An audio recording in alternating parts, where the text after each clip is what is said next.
Today we're going to focus on how to adapt to the pandemic. To what extent do you feel like the pandemic has altered life to something you barely recognize?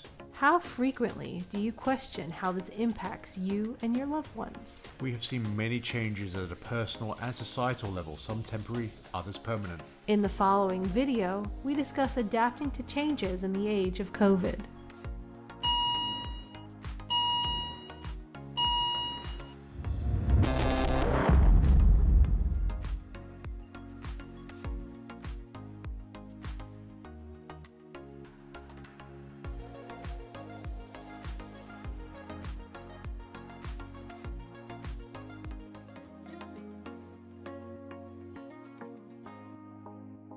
Life's changed for most of us as a result of the coronavirus outbreak. Even as some aspects of life seem to go back to normal, other things may remain permanent. Many of us have lost jobs and income. Some of our favorite shopping and eating establishments have gone out of business. Beyond these changes, health and safety are factors which we can no longer take for granted. Many of the institutions which we assume would safeguard us have proved fallible. We've been made to face the realization that we're all, to some extent, vulnerable, at the same time as dealing with the concern of what may happen to those who we love and are closest to. The pandemic, the lockdown, and its aftermath may put you through an entire emotional roller coaster. Stress, depression, loneliness, and frustration are some of the most common reactions in the age of social distancing. Those of us with pre-existing medical conditions may have felt especially anxious. However, there are steps that you can take to manage your emotional well-being during these uncertain times. Doing so will help you maintain your composure through the turbulence and effectively be there for those who you are closest to. Let's take a look at some ways that you can take control of the situation.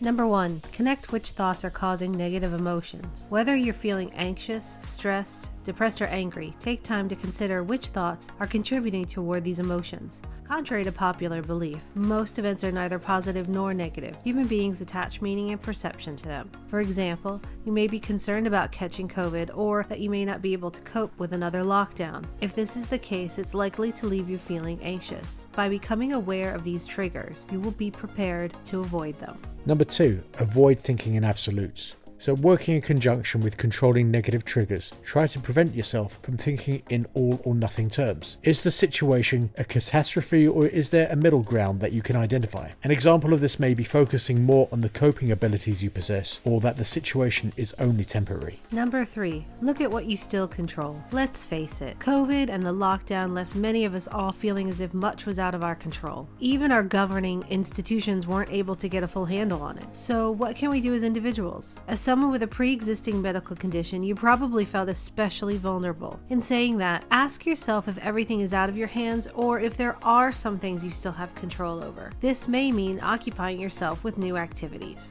Number 4, reach out to others. If you're feeling especially anxious or vulnerable, take the opportunity to reach out to family or friends who you've not caught up with in a while. Consider checking to see how your neighbors are doing. As much as we've been social distancing ourselves from others, this pandemic has provided us with the opportunity to band together with others in our community. Number 5. Derive meaning from this period. Think about if this pandemic has taught you anything about yourself. During the lockdown period, did you start to realize anything or see life through an alternative lens at all? Did you miss the way that you were going about life before, or were you secretly relieved? Consider if there are any lessons you could take away from the experience. Number 6, boost your physical resiliency. Even though you're not guaranteed to avoid catching COVID in the future, there are steps you can take to make you more resilient if you do catch it. Consider adopting some healthier eating patterns or following an exercise plan. Both options can help you improve your cardiorespiratory function, boost your immune system, build strength, control blood pressure, and reduce body fat. Consequently, you're more likely to become physically resilient to COVID. It may not guarantee you becoming completely invulnerable, but at the very least, it can't hurt you. And number 7, boost your emotional resiliency. There are a variety of simple activities which can help you alleviate feelings of anxiety, stress, or depression. These include formulating a simple daily routine, going for a nature walk, writing a gratitude journal, or practicing mindful meditation. Each of these can help to relax you and refocus your mind away from destructive thinking. This in turn can have a positive impact on your immune system, blood pressure, and cardiorespiratory function. We hope that you enjoyed this video and found it helpful. Did you like the ideas? Do you have any ideas of your own? Is there anything different which you would like to see us cover? If you like what you've heard, we ask you to support this channel by clicking the thumbs up on this video and hitting the subscribe button. Please also use the share button to pass this information around to anyone who may benefit from it.